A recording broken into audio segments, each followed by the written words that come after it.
नमस्कार, स्वागत है आप सबका। और आप देख रहे हैं हमारा खास प्रोग्राम शिखर की ओर। और आपने देखा होगा इस प्रोग्राम में हमारे हर दिन एक नए मेहमान होते हैं। और आज हमारे इस कार्यक्रम के खास मेहमान हैं एक ऐसे व्यक्तित्व जो बहुत ही सरल स्वभाव और मृदुल भाषी हैं। हम आपको बता दें कि केसरी जनपद अध्यक्ष अतुल भाई देवरिया जी। आइए जानते हैं, चर्चा करते हैं किस तरह से इनका राजनीतिक सफर था, किस तरह से इन्होंने राजनीति की शुरुआत की। सर, बहुत बहुत स्वागत है आपका हमारे इस कार्यक्रम शिखर की ओर में। धन्यवाद, नमस्कार। सर, किस तरह से आपने राजनीति की शुरुआत की? राजनीति की शुरुआत जो है वो 2015 में जनपद अध्यक्ष के तौर पर मैंने कार्यकाल जनपद का शुरू किया। उसके पहले जब मैं कॉलेज में था इंदौर में, उस समय भी हॉस्टल प्रेसिडेंट का चुनाव मैंने लड़ा था। हॉस्टल प्रेसिडेंट वहाँ पे रहा। तो शुरुआत अगर कहें तो शुरुआत वहीं से कही जाएगी। उसके बाद 2003 में माननीय सुश्री उमा भारती जी की सभा केसरी में हुई थी, तब मैंने भारतीय जनता पार्टी को ज्वाइन किया था। और वैसे मेरा पारिवारिक पृष्ठभूमि जो रही है वो भी भारतीय जनता पार्टी से मेरे ताल्लुक रहे। ऐसे ये राजनीतिक शुरुआत मेरी हुई है।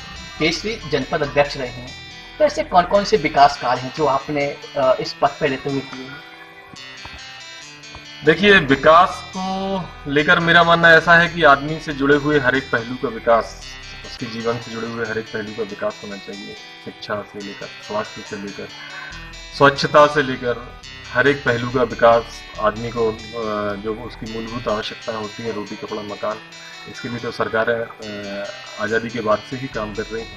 और इन्हीं पे अच्छे तरीके से काम हो सके वो सोच लेकर मैंने काम किए हैं। और शिक्षा के लिए यदि हम बात करें तो शिक्षा में हमने केसरी महाविद्यालय की स्थापना कराई। केसरी में जब 2013 में माननीय मुख्यमंत्री श्री शिवराज जी आए थे, उन्होंने घोषणा की थी केसरी में महाविद्यालय के लिए। तो एक विसंगति उस समय थी कि कॉलेज तो अगले सत्र से चालू हो गया था, पर उसकी बिल्डिंग बनाने के लिए जगह केसरी में उपलब्ध नहीं हो पा रही थी। केसरी के दूर कहीं शासकीय जगह थी जहाँ पर कॉलेज बनाना प्रस्तावित हो गया था।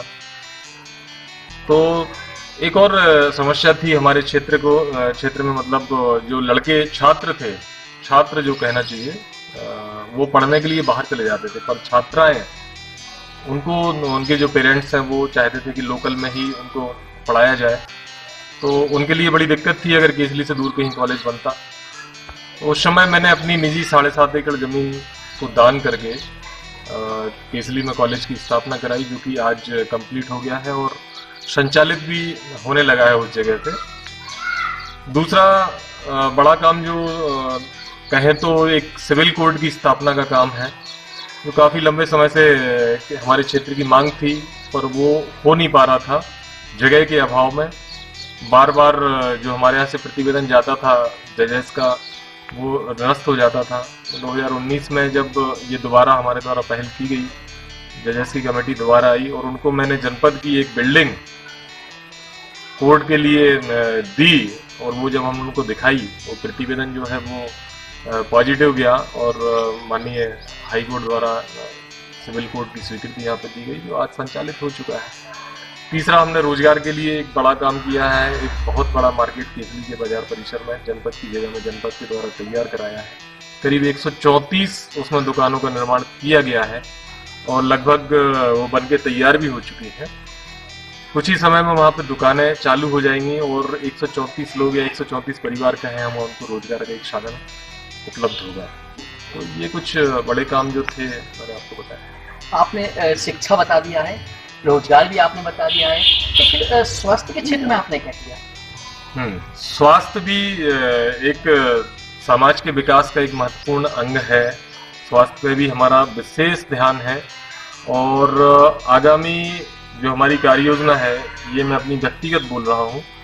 आगामी कार्य योजना में हम एक बढ़िया अस्पताल का निर्माण केसरी में कराने जा रहे हैं, जिसमें सारी व्यवस्थाएं इस प्रकार से रहेंगी कि जो आज ग्रामीण क्षेत्र में उपलब्ध नहीं है। और कभी कभी हमें ऐसा सुनने मिलता है, हमारे जो पास का बड़ा शहर सागर है, तो वहाँ पे अस्पताल में कोई क्रिटिकल कंडीशन में पेशेंट जाता है उसको बोला जाता है ऐसा कि अगर आधे घंटे पहले यहाँ पे पहुँच गए होते तो शायद हम आपके मरीज को बचा लेते। तो वो स्थिति हमारे क्षेत्र में लोगों को ना रहे, इसका प्रयास करने के लिए मैं अस्पताल का भी एक काम चालू करने वाला हूँ और अतिशीघ्र ये चीज़ हमको केसली में दिखी। जैसे आपने बताया कि आपने ये सब विकास कार्य किए, तो इसमें एक चीज़ और जाती है जो कि है स्वच्छता। तो स्वच्छता को लेके आपके यहाँ पर कौन कौन से कार्य किए गए हैं?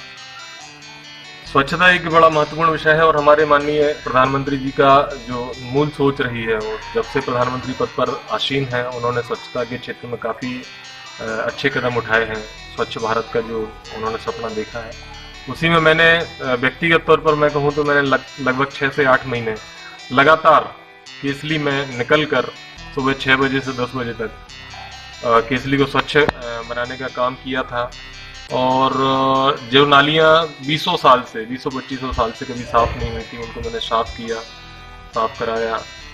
गांव में स्वच्छता के स्तर को काफ़ी अच्छा हमने मेंटेन किया हुआ था और आज भी स्वच्छता के लिए काफ़ी अच्छे काम केसली पंचायत द्वारा किए जा रहे हैं।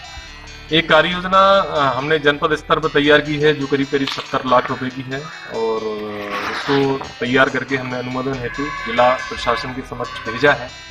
जैसे ही वो अनुमोदित होकर आ जाती है 70 लाख रुपए की राशि से केसली का समुचित स्वच्छता प्रोग्राम जो है वो लागू हो जाएगा। आपके दिमाग में से कौन कौन से विचार हैं जो स्वच्छता को लेकर आप वो कदम उठाएंगे?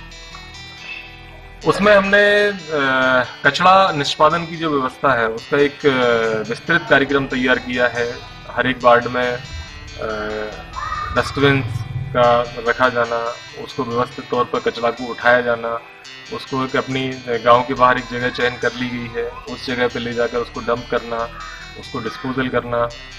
और अभी भी हम अगर बात करें स्वच्छता के लिए तो कुछ जो बेसिक से जो हम काम कर रहे हैं वो हैंडपम्प जो है हमारे यहाँ, हैंडपम्प के आसपास आपने देखा होगा कि काफ़ी पानी के विस्तार होने के कारण गंदगी हो जाती है, तो उसको हमने एक प्लेटफॉर्म तैयार कराकर उनको उनकी हाइट उठाकर स्वच्छता की ओर एक कदम उठाया है। और उसी के साथ उसमें एक रिचार्ज पिट बनाकर जो एक्स्ट्रा एक्सेस जल है वो वापस ज़मीन में पहुँचे, एक ये काम हम करा रहे हैं। दूसरा जो सरकारी कुएँ हमारे गांव में हैं और निर्मल नीर हम जिनको कहते हैं, उनका भी सौंदर्यीकरण आए दिन हमको सुनने मिलता रहता है कि किसी कुएं में कोई कुत्ता गिर गया या कोई जानवर कूद गया गिर गया, आसपास का जो कचरा है वो उड़ के कुएं के अंदर चला जाता है। तो इन सब चीज़ों से उस कुएं को बचाने के लिए एक ढकने का एक प्रोग्राम हमने बनाया है। बहुत ही सुंदर कुएं का निर्मल नीर का निर्माण किया जा रहा है। केसली के साथ साथ 56 पंचायतों में हमने ये हैंडपम्प रिचार्ज सिस्टम लागू किया है। तो जैसा अभी महिला दिवस था, तो आपके जनपद पंचायत में ऐसे क्या कार्य हुए महिलाओं के लिए? आपने कुछ कार्य किए?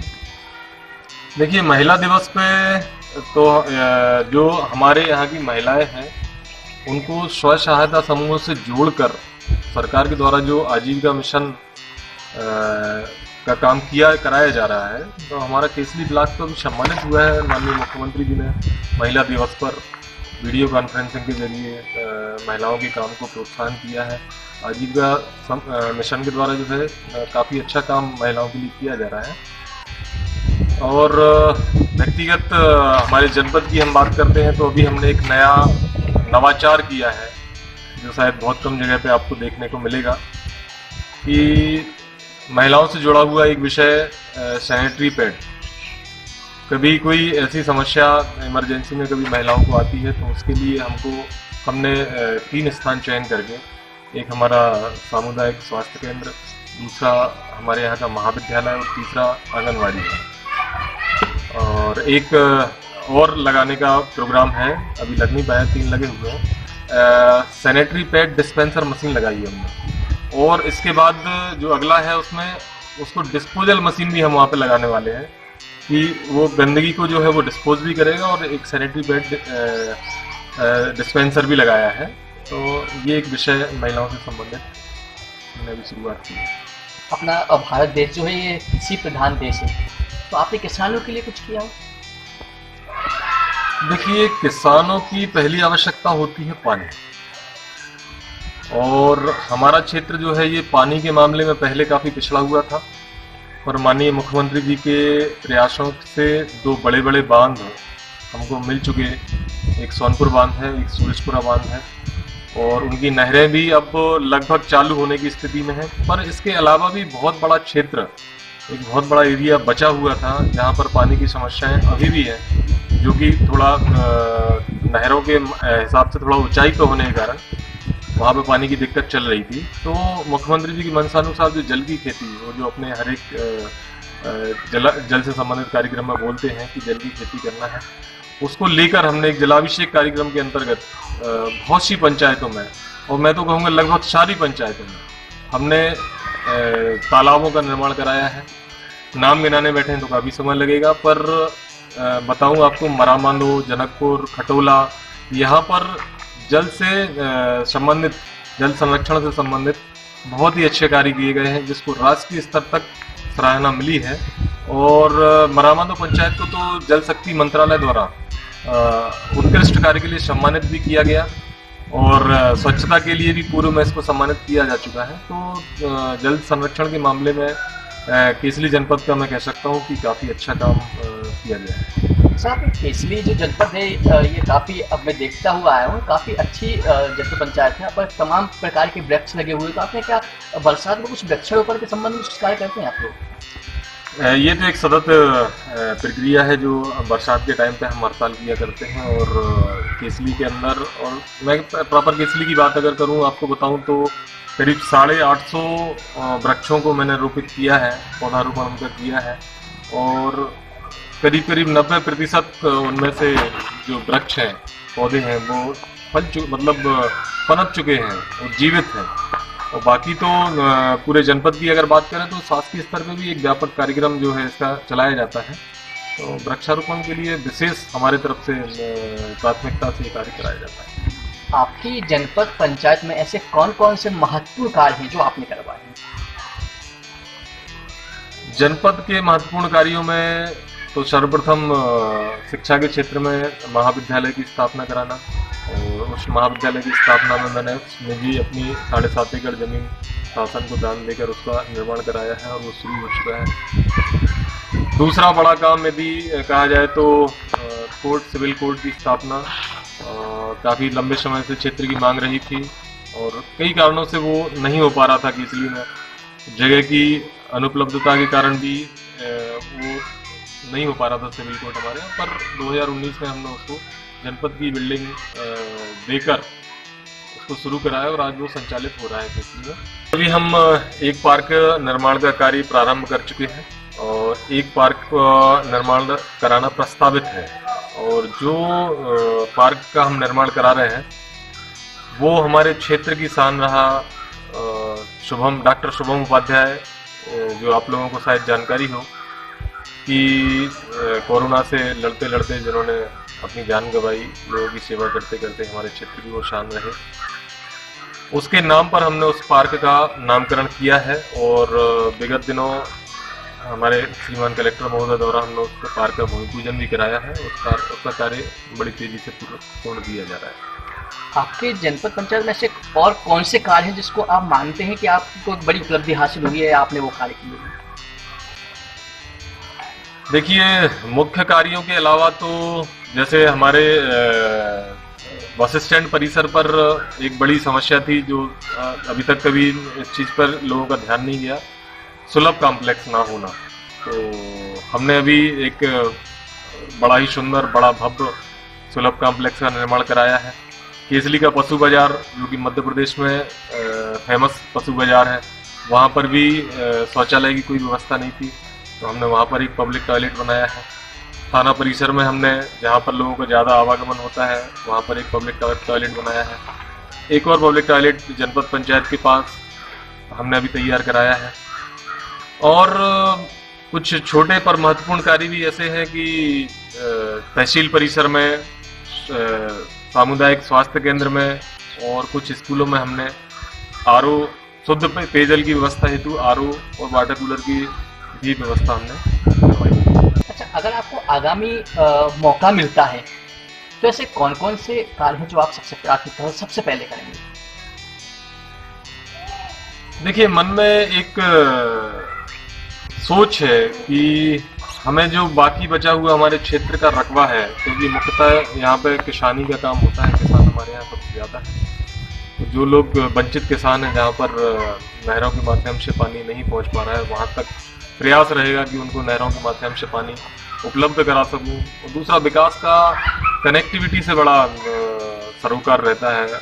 कनेक्टिविटी ना होने के कारण जो है विकास तो हम एकदम से पूर्ण नहीं कह सकते। तो मेरी सोच है कि अगर मुझे कभी भविष्य में मौका मिला या मैं इस योग्य रहा, तो प्राथमिकता पर देवरी विधानसभा क्षेत्र को या हमारे केसरी क्षेत्र को रेलवे लाइन से जोड़ना हमारा एक प्रमुख कार्य हमारी सोच में है। क्या आपको ऐसा लगता है कि पार्टी या संगठन आपको मौका दे सकती है? देखिए, मैं तो भारतीय जनता पार्टी का कार्यकर्ता हूँ और जनप्रतिनिधि की हैसियत से, जनपद अध्यक्ष की हैसियत से जनता की सेवा करना मेरा भी काम है और 100% जो है मैं उसमें अपना देना चाह रहा हूँ। पार्टी की नज़र होगी, पार्टी के पास सारी सूचनाएं होती। पार्टी को लगता है कि कार्य करने का मौका आगे देना चाहिए तो मैं इसके लिए तैयार हूँ। बाकी मेरी ऐसी कोई विशेष महत्वाकांक्षा है, अपेक्षा पार्टी से नहीं है कि मुझे कोई आगे मौका मिले, पर देती है अगर पार्टी। हाँ। एक अच्छा जनप्रतिनिधि वही होता है जो जनता के बीच में होता है। तो आप जनता के बीच में किस प्रकार पहुंचते हैं या जनता आप तक कैसे आ पाती है? देखिए, मुझे ऐसा लगता है, ये मेरा व्यक्तिगत मानना है और शायद लोग भी ऐसा कहते हैं कि शायद जनप्रतिनिधियों में सबसे सहज मुलाकात अगर हो पाती है तो शायद वो मेरा नाम लेंगे कि जनता के लिए मैं सहज उपलब्ध होता हूँ और उनके कामों को कराने के लिए हमारा जो केसली का बाजार का दिन है, जिस दिन केसली हम बाजार भरता है साप्ताहिक गुरुवार, उसमें मैं अपना प्रतिष्ठान बंद करके 3 बजे से 5 बजे तक जनपद कार्यालय में बैठता हूँ और जितने भी क्षेत्र के लोग वहाँ पर आते हैं और अपनी समस्याओं को मुझे बताते हैं, मैं 100% कोशिश करता हूँ 100% उनकी समस्याओं का निराकरण हो सके, इसके लिए मैं प्रयास करता हूँ और इससे लोगों को लाभ भी होता है। और मैं आपको बताना चाहता हूँ कि मुझे इस चीज़ की खुशी है कि जितनी भी जनसुनवाई होती है तो 1 हफ्ते की जनसुनवाई से ज़्यादा लोग अगले हफ्ते वाली जनसुनवाई मेरे पास आते हैं। तो इसका मतलब है कि लोगों को उस चीज़ का लाभ मिल रहा है, तभी वो हमारे पास पहुँचते हैं। दिव्यांग भी काफ़ी संख्या में हमारी जनसुनवाई का लाभ लेते हैं, जनसुनवाई में आते हैं। उनको जो सहायक उपकरण होते हैं, जैसे बहुत सारे चलने में असमर्थ होते हैं, तो उनको हमारे तरफ से जो शासन ने उपलब्ध कराई है ट्राईसाइकिल, हम उनका वितरण करते हैं। उनको सुनाई नहीं देता है, उनको हम श्रवण यंत्र उपलब्ध कराते हैं, बैसाखियाँ देते हैं, ट्राईसाइकिल देते हैं। तो राजनीति का जो सफर है अब जो कि शुरू तो हो चुका है, तो अब क्या लगता है आपको, अगर पार्टी आपको जिम्मेदारी देती है तो क्या आगे आप वो जिम्मेदारी लेंगे या फिर अपनी राजनीति को आप यहीं इस स्तर की करेंगे? हाँ, देखिए, ऐसी कोई ज़्यादा विशेष महत्वाकांक्षाएं नहीं है, पर समाज सेवा करने का एक जुनून हमारे अंदर है और पार्टी अगर मौका देती है और पब्लिक अगर चाहती है तो बिल्कुल आगे में सेवा करने के लिए। तो हमारे आज के इस कार्यक्रम शिखर की ओर में हमारे साथ थे केसरी जनपद अध्यक्ष अतुल भाई देवरिया जी। नेक्स्ट हमारे प्रोग्राम में फिर एक मेहमान होंगे।